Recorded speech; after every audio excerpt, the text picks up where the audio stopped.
할렐루야, 반갑습니다. 오늘은 본문 6장 6절 이하에 나오는 서기관들과 바리새인들이 예수님을 송사할 증거를 찾으려고 예수님께서 안식일에도 병을 고치시는가 하고 엿보고 증거를 찾으려고 혈안이 되어 있는 때였습니다. 이때 예수님은 오른손 마른 사람을 찾아가서 사람들 앞에 세우고 오른손 마른 것을 고쳐주는 장면이 포착이 되었습니다. 호시탐탐 자기를 모함하려고 애쓰는 무리가 24시간 쉬지 않고 졸졸 따라다니며 모함할 일들을 찾으려고 혈안되어 있는데 그 사실을 모를 리 없으신 예수님께서 안식일에 손 마른 사람을 고쳐주시고 결국 송사할 증거를 그들에게 제공한 것과 다름이 없습니다. 그렇게 볼 때 우리는 참으로 예수님의 이 행동을 우리 인간의 생각으로 볼 때 어리석다 하고 생각할 수밖에 없습니다. 사랑하는 성도들이여, 참으로 너무 어리석지 않습니까? 여러분 같으면 어떡하겠습니까? 엊그제 치른 4.15 총선 선거판에서도 보면 선거운동 기간 내내 입만 열면 정부를 비방하는 집단들을 보니 예수님을 따라다니며 음해할 거리를 찾는 이들처럼 무슨 일이든지 비방하고 비판하고 그 좋은 일들이 아닌 안 좋은 일들을 크게 뉴스화 시키려고 하는 것들을 우린 여실히 볼 수가 있었습니다. 어떻게 하면 상대방의 잘못을 부풀리느냐 하는 것이 선거판이듯이 지금 예수님의 사역을 어떻게 하든지 회방하고 끄집어내고 더 나가서 끌어내리고 싶은 것이 이들이었습니다. 사랑하는 성도들이여, 예수님 당시는 어쩌면 더하면 더했지 덜하지는 않았을 것입니다. 그럼에도 불구하고 예수님은 서기관들과 바리새인들의 비방과 음해보다는 한 영혼을 진심으로 사랑하는 것이 더 중요함을 오늘 본문에서는 보여주고 있는 것입니다. 분명히 그 일을 행하시면 비난받을 것을 뻔히 아십니다. 그 일을 행하시면 비평받고 더 나아가서 온갖 험담을 늘어놓을 것을 잘 아십니다. 그럼에도 불구하고 한 영혼을 사랑하고 한 영혼의 아픔을 보듬고 감싸는 장면입니다. 사랑하는 성도 여러분이, 오늘은 특별히 장애인 주일로 우리는 지킵니다. 우리 주변엔 많은 장애인들이 있습니다. 오늘 본문을 우리가 다시 돌아가 본다면 예수님은 많은 비방과 비난과 발목 잡힐 일들을 그들에게 증거로 줄 수밖에 없지만 그럼에도 불구하고 아픔 속에 있는 장애인을 사랑하는 것이, 고쳐주는 것이, 그것이 사명이다 라고 하는 것을 우리에게 보여줍니다. 우리도 목회하면서 또 신앙생활하면서 때때로 이 일을 행하면 내게 불이익이 당하고 남들에게 험담거리가 될지도 모른다고 하는 일들이 자주 있습니다. 그럼에도 불구하고 그것을 놓고 갈등하기보다는 한 영혼을 내가 진정으로 사랑하는가에 초점을 맞추어 여러분이 주님 안에서 실행하기를 간절히 축원합니다. 오늘 그러면 예수님이 이 행동을 하셨던 것을 우리가 본다면 첫째로 장애인들을 위해서 언행과 환경을 통해서 배려하고 있다고 하는 겁니다. 사랑하는 성도들이요, 오늘 본문 8절에 손 마른 사람에게 이르시되 라고 하셨고 10절에 말씀하시기를 그 사람에게 이르시되 내 손을 내밀라 하시니 저가 그리하매 그 손이 회복된지라 라고 하십니다. 우리 주변에서 신체적 장애를 지닌 사람들은 어떻게 살아가고 있을까요? 그들은 언행에 있어서 매우 불편함을 느끼고 살아갑니다. 그들은 행동에 있어서 매우 어렵고 고달프게 살아갑니다. 비장애인인 우리가 쉽게 갈 수 있는 거리도 그들은 꽤나 힘들게 가야만 합니다. 우리가 쉽게 할 수 있는 일들도 그들은 매우 어렵고 힘들게 해야만 그 일을 할 수가 있습니다. 우리가 쉽게 할 수 있는 말도 그들은 매우 어렵게 한 단어를 구상하고 구사해야만 하는 것입니다. 오늘 본문에 이르시되라고 하십니다. 장애를 지닌 사람들이 예수님을 향해 달려가거나 찾아가지 않고 예수님이 오히려 그들을 향해 찾아가셨던 것입니다. 우리 예수님이 이미 수많은 환우들, 수많은 장애인들을 찾아가거나 이동하시는 길에 치료해 주신 경험이 있기에 각종 장애인 또 각종 장애를 지닌 사람들에 대해서 예수님은 너무도 잘 알고 있었습니다. 사랑하는 성도들이여, 마태복음 5장부터 7장까지 우리는 산상수훈이라고 부르고 누가복음 6장은 평지수훈이라 이렇게 부릅니다. 이는 예수님께서 제1차 갈릴리 사역 기간인 AD 27년부터 28년경에 갈릴리 지역에서 행한 일련의 선교를 기록한 것입니다. 아니, 그의 사역을 기록한 것입니다. 이 설교를 행한 장소를 마태는 산 위라고 마태복음 5장 1절에 기록해 있고, 의사 출신인 누가는 17절에 평지라고 소개하고 있습니다. 학자들은 편의상 마태가 기록한 것을 산상수훈이라, 누가가 기록한 것을 평지수훈이라 이렇게 부릅니다. 저는 산상수훈보다 평지수훈을 기록한 누가의 기록을 더 지금 가깝게 생각해 보고 싶습니다. 사랑하는 성도들이여, 저는 25년 전인 1997년 3월 5일에 우리 아버지이시자 우리 교회 원로 장로님이신 김수기 장로님이 뇌출혈로 쓰러지시고, 그날 큰 수술을 하시고 10여 년 동안 병원에 입원해 계시다가 퇴원하시고 다시 약 15년 정도를 매주 2, 3차례 병원을 오가시면서 치료 중에 계시다 보니 장애인들에 대해서 그리고 환우들에 대해서 좀 더 많은 것을 보게 되었고 새로운 인식을 갖게 되었습니다.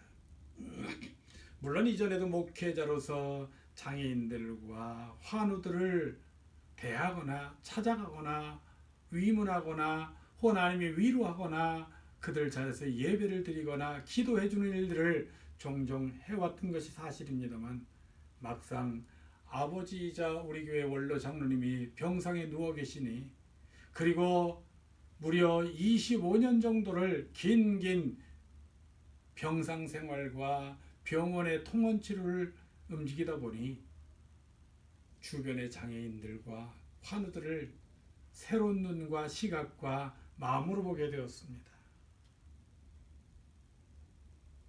그러므로 이제는 장애인들과 환우들 그리고 그들의 가족에 대해서 더 많은 배려를 하려고 애를 씁니다. 오늘 예수님과 의사인 누가는 그 누구보다도 장애인들과 환우들의 고통과 마음과 처지를 잘 알았던 것입니다. 그렇기 때문에 장애를 지닌 이들이 쉽게 올 수 있고 접할 수 있는 곳을 설교 장소로 택하셨던 것입니다.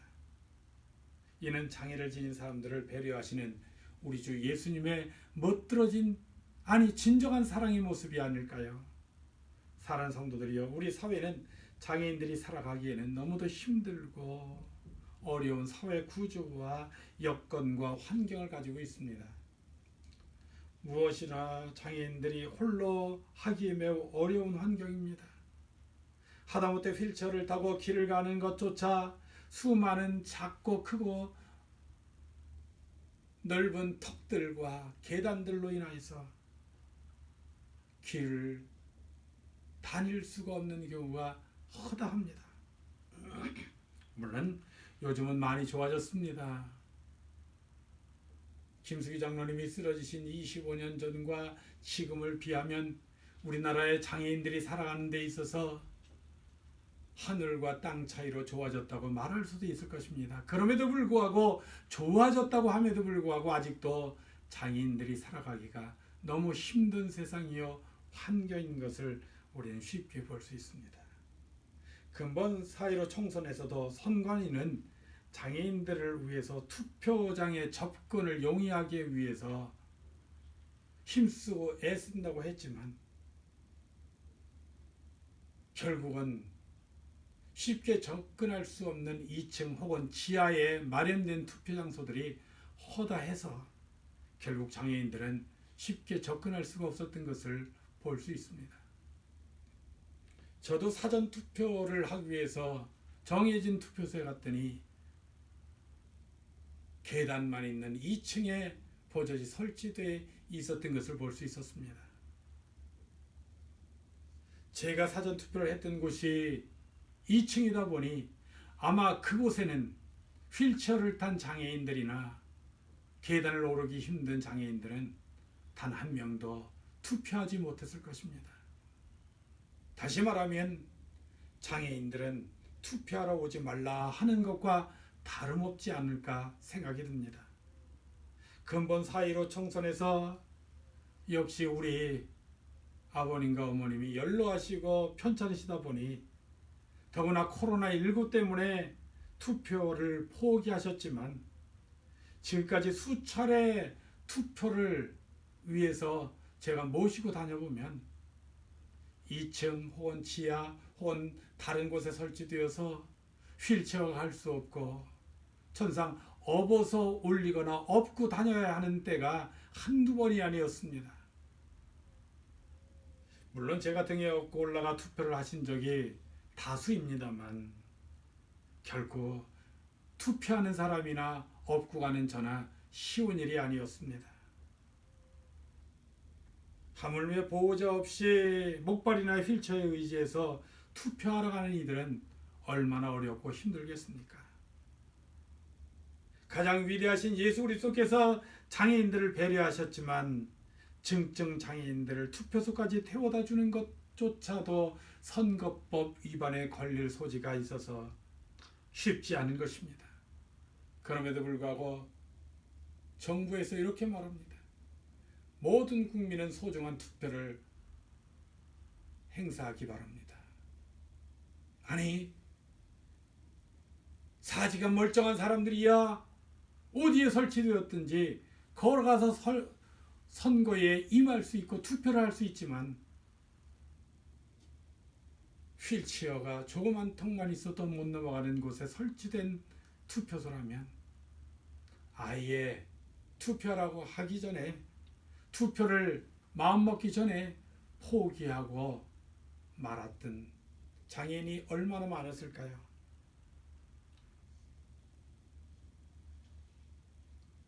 장애인들을 대할 때 우리는 그냥 장애인으로 보면 안 됩니다. 또한 우리들이 장애인들을 대할 때 언어도 바꿔야 합니다. 소경이라고 부르는 것이 아니라 시각장애인, 귀머거리가 아니라 청각장애인, 절름발이가 아니라 지체장애인, 예전부터 흔히 말하는 병신이란 단어가 아니라 장애인 또는 장애우, 이런 용어로 우리가 먼저 바꾸어야 하지 않을까요? 사랑하는 성도들이여, 우리 주변의 장애인들은 결코 거추장스럽거나 나고자나 혹은 아니면 불편한 사람들이 아닙니다. 우리의 소중한 형제요 자매요 우리들의 이웃들입니다. 그들과 더불어 살아가는 사회를 만들기 위해서 우리의 언행과 환경을 통해 비장애인인 우리가 먼저 적극적으로 그들을 배려해야 하는 것입니다. 누구처럼요? 오늘 본문의 예수님처럼 둘 대로 줄 대로 장애인들을 진심으로 사랑하셨습니다. 사랑하는 성도들이여, 본문에서 손 마른 사람을 사랑하시고 치료해 주심으로 반대자들의 시위를, 반대자들의 험담을 불보듯 뻔히 아시면서도 그를 치료해 주셨습니다. 이는 그를 진실로 사랑하는 것입니다. 오늘날 많은 사람들이 이렇게 표현합니다. 알아, 나도 장애인들의 어려움을 알아. 나도 장애인들의 고충을 알아. 하지만 아는 것과 그것을 몸소 느끼고 내가 체험하는 것, 그들의 심정을 내 마음에 갖는 것은 전혀 다른 것입니다. 내게 유익 오는 일만 하는 세태에서 우리 예수님은 자신의 불이익이 뻔히 불보듯 보이면서도 불구하고 한 사람의 귀중한 생명을 사랑하신 것입니다. 이러한 예는 성경에 참으로 많습니다. 누가복음 5장 17절에 중풍병자라고 하는 한 사람을 지금은 뇌졸중이라 부릅니다만 친구들이 지체 장애를 가진 그를 들고서 예수님께 옵니다. 예수님은 그를 아낌없이 치료하고 영혼을 구원해 주십니다. 예수님은 비장애인이나 장애인을 지닌 사람이나 언제나 동일하게 대하셨고 사랑하셨고 아끼셨습니다. 아니 어쩌면 오히려 장애를 지닌 이들을 더 사랑하시고 배려하신 것인지도 모릅니다. 앞을 보지 못하는 시각장애인 바디메오의 외침을 가까이 가서 그를 치료해 주십니다. 혈루증을 앓고 고통을 당하는 여인을 찾아가서 그 여인의 따스한 손길로 여인에게 치유를 베푸십니다. 사랑하는 성도들이여, 장애인을 대하는 우리의 시각은 어떻습니까? 혹시 장애인들을 향한 편견을 갖고 있지는 않습니까? 우리가 하나님의 자녀요 그리스도인이라면 장애를 지닌 그들을 진심으로 사랑하십시오. 그리고 가슴을 활짝 열고 그들을 배려하고 품으십시오. 그리할 때 우리 예수님의 진실한 사랑의 모습, 아니 그리스도의 제자가 되는 것임을 깨닫게 되기를 간절히 축원합니다. 셋째로 장애인들을 위해 헌신하신 것입니다. 아니 장애인들을 위해서 사신 것이 우리 주님의 삶이라 볼 수 있습니다. 예수님의 사역 중 상당 부분은 병든 자와 아픈 자들, 혹은 마음 심적으로 고통당하는 이들을 치유하시는 사역인 것을 우린 볼 수 있습니다. 엊그제 마쳐진 4.15 총선에서 많은 사람이 당선이 되었습니다.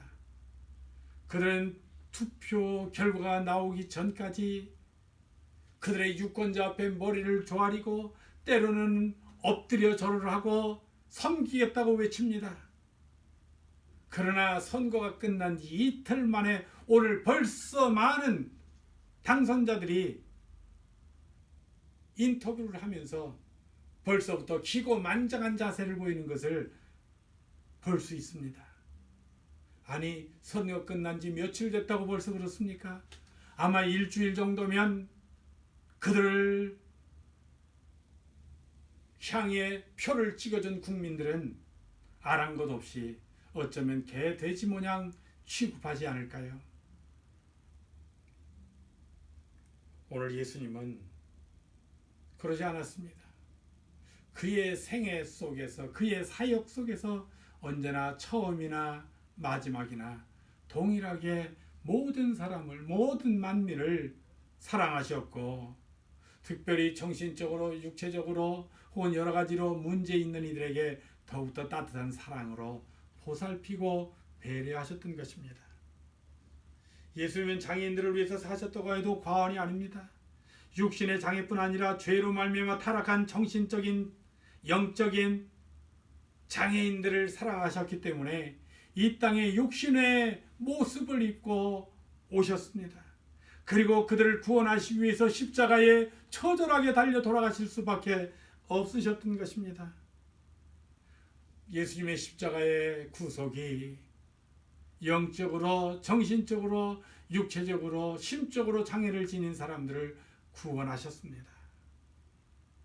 그리고 육신의 질병을 치유하셔서 건강한 사람들을 만드시는 일에 그분의 사역의 3분의 2 이상이 쓰였다 해도 과언이 아닙니다. 존귀와 영광을 받으셔야만 하실 분이 오직 그가 행하신 일은 장애인이나 비장애인이나 모두가 귀한 천하보다 귀한 한 생명이라 편견 없이 사랑하셨던 것입니다. 한없이 크신 사랑을 위하여 각종 장애를 지닌 이들을 치료하시며 건강한 삶을 살아가도록 새 힘을 주셨습니다. 오늘날도 많은 지체장애인들이 자신의 불편함을 뒤로하고 진실한 믿음과 사랑을 가지고 사람들과 사회와 국가를 위해서 선한 일을 하는 사람들을 많이 볼 수 있습니다. 그들에게서 우리 예수님의 선하고 사랑 가득한 모습을 발견할 수 있습니다. 우리 구주 예수님은 장애를 지닌 이들을 외면하지 않을 뿐 아니라 그들을 위해서 평생을 사셨습니다. 그리고 평생 배려하셨습니다. 그리고 치료하셨습니다. 감싸셨습니다. 위로하셨습니다. 사랑하는 성도들이여, 우리는 어떻게 살아가고 있습니까? 오늘 2020년도 장애인 주의를 맞이해 우리 주변이나 곁에 있는 장애인들을 위해 우리들은 언행과 환경을 통해 그들을 배려하고 진실한 사랑을 보여야 하지 않을까요? 아니, 보이기 위해서가 아니라 몸소 실천해야 하지 않을까요? 장애인들이 우리가 살아가는 이 사회에서 비장애인들과 마찬가지로 불편함 없이 당당하게 살아갈 수 있는 사회를 만드는 것이 바로 우리 그리스도인들의 할 일이요, 예수님이 우리에게 하라고 말씀하신 명령 중에 하나입니다. 사랑하는 성도들이여, 이제 눈을 들어 우리 주변을 보십시다. 내 주변에 어떤 장애를 지닌 이들이 살고 있는가? 그리고 그들이 어떤 불편한 환경 속에 살아가고 있는가? 만일 불편한 환경 속에 살아가고 있거나 어려움에 처해 있는 일이 있다면 그것을 개선하기 위해서, 그를 돕고 함께하기 위해서 우리 개인들과 교회와 사회와 국가는 힘쓰고 애쓰고 최선을 다해야 하는 것입니다. 또 어떤 일을 위해서라도 그 문제를 해결하기 위해서 발벗고 뛰어야 할 것입니다. 사랑하는 성도들이여, 우리 다 같이 외치십시다. 우리는 장애를 지닌 여러분을 우리와 똑같이 사랑합니다. 여러분을 우리는 편견을 두지 않습니다. 기도하십시다. 좋으신 아버지 하나님, 감사합니다. 오늘 귀한 시간 하나님 우리에게 허락하시니 감사합니다. 오늘은 지난주 선거를 마치고 장애인 주의를 맞이하여 장애인에 관한 말씀을 우리가 예수님을 통해서 엿보았습니다. 오늘 들은 말씀을 통하여 우리가 다시 한번 깨닫고 알게 도와주시고, 장애인이나 비장애인이나 동일한 인격체의 사람임을 알고 우리는 더욱더 장애인들을 배려하고 그들을 돌보고 사랑을 베푸는 일에 앞장서게 도와 주옵소서. 그리고 우리 개인과 교회와 가정과 사회와 국가와 정부는 몸이 불편하고 정신적으로 불편하고 마음이 불편하고 영적으로 문제가 있는 이들을 더욱더 관심 갖고 돌보고 그들의 삶의 윤택함을 위해 최선을 다하는 우리들 되게 도와 주옵소서. 오늘도 함께 하심을 감사드리오며 예수님의 이름으로 축복하며 기도드리옵나이다. 아멘.